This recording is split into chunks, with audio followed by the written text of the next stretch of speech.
When Riley walked through the front door, her mom didn't even say a word.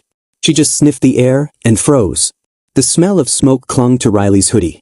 But Riley didn't smoke. So who was she really hanging out with? And what happened in that car that made her come home this quiet? It started with a smell. The kind of smell that stops a mother mid-sentence, mid-breath, mid-beat of her heart. Kandi was standing in the kitchen, wiping down the counter when she heard the door open. Riley walked in, laughing lightly, trying to act normal. But normal felt off today. Something in Riley's eyes was too distant. Her energy was scattered, distracted. And then Kandi smelled it. That sharp, smoky stench clinging to her daughter's clothes. It hit her like a slap. Kandi blinked, confused. Her smile faded. "Hey," she said slowly. "You okay?" Riley nodded, slipping her shoes off like everything was fine. "Yeah, just got back from Maya's. We were hanging out, just driving around." Kandi's eyes narrowed, not in anger, but in concern. Her mom's senses were buzzing. She walked closer and the scent grew stronger. Cigarettes. Maybe even weed. Her heart dropped. "Riley, why do you smell like smoke?" Riley froze for half a second. It was tiny, barely noticeable. But Kandi saw it. She always saw it. "Oh," Riley laughed awkwardly, waving her hand. "It's not me. Maya's boyfriend was smoking in the car. I wasn't even near it. I mean, I was in the back seat." Kandi didn't say anything. She just looked at her daughter. Long and deep. That smell wasn't hers. But it had stuck to everything. Her jacket, her hair, her soul. Riley shifted under her mother's stare. "I didn't smoke. I swear." Kandi nodded slowly but said nothing. Later that night, Kandi stood in the laundry room, holding Riley's jacket in her hands. She brought it to her nose again. "I still smoke." But under that she smelled something else, something she hadn't felt in years. Not hers. Riley's. The next morning, something had shifted. Kandi had always trusted Riley. Maybe too much. But after last night, trust didn't feel so solid anymore. It felt like a house with a crack in the foundation, still standing, but trembling every time the wind blew. Riley came down for breakfast, acting normal. Almost too normal. She poured herself cereal, smiled a little too wide, and started scrolling on her phone. Kandi watched her from across the table. "How was it at Maya's?" she asked casually, sipping her coffee. Riley nodded, still looking at her screen. "It was fine. We got boba and just hung out." Kandi waited a beat. "In the car?" "Yeah." "Same car as last night?" Riley paused, then nodded. "Yeah." "Why?" Kandi didn't answer. She simply said, "Can you grab your laundry from your room later?" Riley nodded. "Sure." But Kandi had already done it. She had gone in early that morning, when Riley was still asleep. She hadn't planned to. But something in her spirit whispered, look. She hadn't expected to find anything. But at the bottom of Riley's backpack, wrapped in a tissue and stuffed behind her notebooks, was a cheap black lighter. Just one. It didn't prove anything. But it said everything. Kandi had stood there in Riley's room, holding it in her hand, her fingers trembling. Her daughter's books were so neatly stacked. Her mirror still had sticky notes with affirmations like, "You're enough," and "Don't shrink to fit." How could a girl who left those notes also hide a lighter in her bag? Now, across the breakfast table, Kandi looked at Riley again, really looked at her. There were tiny dark circles under her eyes. Her laugh seemed hollow. Her fingers were fidgeting with the edge of her sleeve. Kandi took a deep breath. "Riley, I need to ask you something." Riley looked up, slow, guarded. "Yeah. I found a lighter in your backpack." Riley's eyes widened. Her mouth opened, but nothing came out. Then, silence. Seconds ticked by. Riley's lip trembled. "It's not mine," she said quickly, voice shaky. "It's Maya's.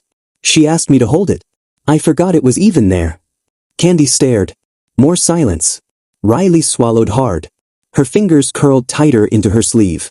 "Did you use it?" Kandi asked gently. No yelling. No judgment. Just the truth.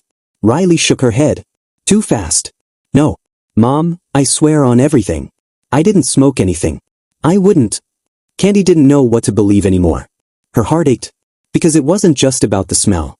Or the lighter. It was about something else. Riley was hiding something. Maybe not smoking. Maybe not drugs. But something. And Kandi had seen that look before, in her own mirror, when she was a teenager. That quiet kind of pain. That something's wrong but I'm pretending it's not. The kind of secret that doesn't always come out with a question. Sometimes you have to wait. But sometimes waiting is too dangerous. Kandi couldn't rest. Every time she tried to go about her day, emails, meetings, errands, her mind would circle back to that lighter. To Riley's shaking voice. To the smell of smoke. To the hollow laughter at the breakfast table. She kept hearing it in her head like a song on repeat. It's not mine, Mom. I didn't smoke anything. Maybe it was true. But maybe it wasn't. And what if she waited too long to find out? By 2:45 p.m., Kandi was sitting in her car across the street from Riley's school, engine off, sunglasses on, trying not to feel like the world's most paranoid mother. She wasn't here to spy. She was here to protect. At 3:10, Riley walked out the school gates, laughing with Maya and two other girls Kandi didn't recognize. Her daughter looked normal. Happy even. Then Kandi saw it. The same black car from the other night. Tinted windows. The engine hummed low. Riley and the girls got in. No hesitation. Kandi started her car and followed. Not close. Just enough to keep them in sight. The car turned through a few side streets before pulling into a parking lot, an old gas station that had been turned into a half-abandoned convenience store. The kind where the lights flicker and the sign is missing letters. Wire. The girls didn't go inside the store. They stayed in the car. For a long time. Kandi parked behind a delivery truck where she could see without being seen. Her palms were sweating.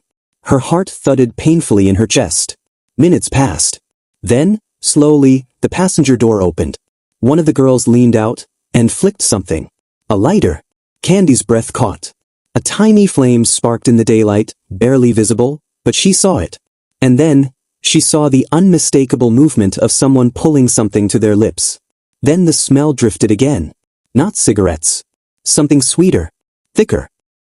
And Riley was in that car. Kandi wanted to scream. To run over. To yank the door open and pull her daughter out. But she didn't. Instead, she pulled out her phone and snapped a photo. Not for punishment. For proof. For a moment when Riley tried to deny it again. The car started moving. The girls laughed louder now, windows cracked, music thumping. Kandi followed again. This time, not caring if she was noticed. The car dropped the girls off one by one. Riley was last. When she got out, her eyes were slightly red. Her steps are a little slower. She didn't look high, but she didn't look completely okay either. Kandi rolled down her window. Get in, she said, calm but firm. Riley jumped. Moms, what are you doing here? I said get in. Riley hesitated, then slid into the passenger seat. The silence in the car was suffocating. You followed me? Riley asked, her voice low and tight. I had to, Kandi said. I needed to know the truth. Riley's hands were clenched in her lap. So now what? You think I'm some stoner? That I'm out here throwing my life away? Kandi didn't answer that. Instead, she said, you're not in trouble. Riley turned shocked. What? You're not in trouble, Kandi repeated.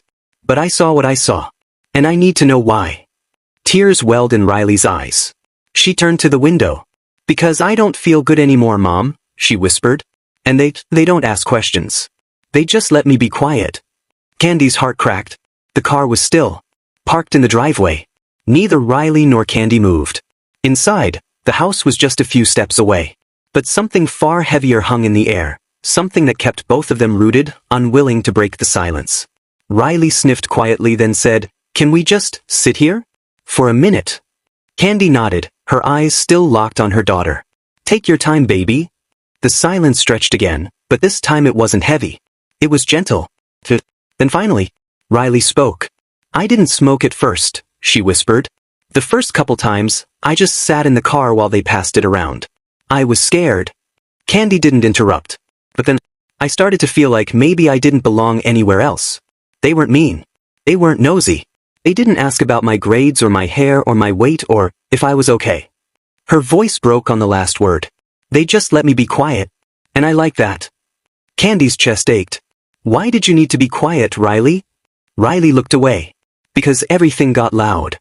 Kandi blinked. How loud? Online. You. Riley wiped her nose, her voice cracking. Everybody's always telling me what I'm supposed to be. What I'm supposed to say. How I'm supposed to act. She paused. Even when I walk down the hall, people whisper stuff like, that's Kandi Burris's daughter. I bet she's stuck up. I bet she's spoiled. I bet she gets everything she wants. Tears spilled freely now. But I don't feel spoiled. I feel invisible. Kandi felt a deep, stabbing pain in her heart. Why didn't you tell me? Because you're always so proud of me, Riley whispered. You post me on Instagram with all those sweet captions like, my smart baby, or, my future lawyer. And I didn't want to ruin that. Kandi reached out and gently took her daughter's hand. You could never ruin how I feel about you. I thought maybe if I just numbed everything for a little while, it would go away, Riley admitted. But it didn't. It got worse. Every time I laughed in that car, I felt fake. Every time I got home, I smelled like a lie. Kandi whispered, Riley? I don't want to be like them, she said. But I also don't know how to stop. Because being alone again sounds worse. Kandi leaned in and wrapped her daughter in her arms, holding her tightly, like she used to when Riley was little and afraid of thunderstorms. You're not alone, she whispered. You never were. Riley sobbed into her shoulder, years of pressure collapsing all at once. And for the first time in weeks, maybe months, she felt real. Not perfect. Not proud. Just real. Kandi walked into Riley's room with a tray, tea, a warm cookie, and a folded blanket. Riley was curled up on the bed, eyes puffy but calmer now. I made you something, Kandi said softly. Riley smiled weakly. Thanks. Kandi sat on the edge of the bed. We're gonna talk to someone. A counselor. Riley looked alarmed. You mean therapy? Yes. Not because you're broken, but because you've been carrying too much for too long. Riley nodded slowly. Okay. And, Kandi added, those girls? That car? That circle? It ends now. I'll help you through it. But I won't let you stay in it. I want to stop, Riley whispered. I know you do. And Kandi hugged her again. Monday morning, school hallway. The bell rang. Riley walked into school with her hoodie up, earbuds in, and her head down. The usual voices filled the hallway, but today, they sounded sharper, meaner. There she goes. Thought she was grown. Now her mama is driving her to school again? Miss I don't smoke but smelled like a chimney? Riley clenched her fists and kept walking. Her heart pounded. Her palms were sweating. All she wanted was to disappear. Classroom, later that day. As she sat at her desk, a note slid across her textbook. It read, Snitch. Hope it was worth it. Riley didn't cry. She just folded the paper and put it in her backpack. That afternoon, therapist's office. I feel like they all hate me, Riley said quietly. I lost my friends. I don't have anyone to sit with at lunch. I just feel like I made everything worse. The therapist smiled gently. Can I ask you something? Riley nodded. Did you stop because it was wrong? Or because it got scary? Riley thought for a moment. Both. That's not a weakness, the therapist said. That's maturity. Riley blinked. She had never heard it like that before.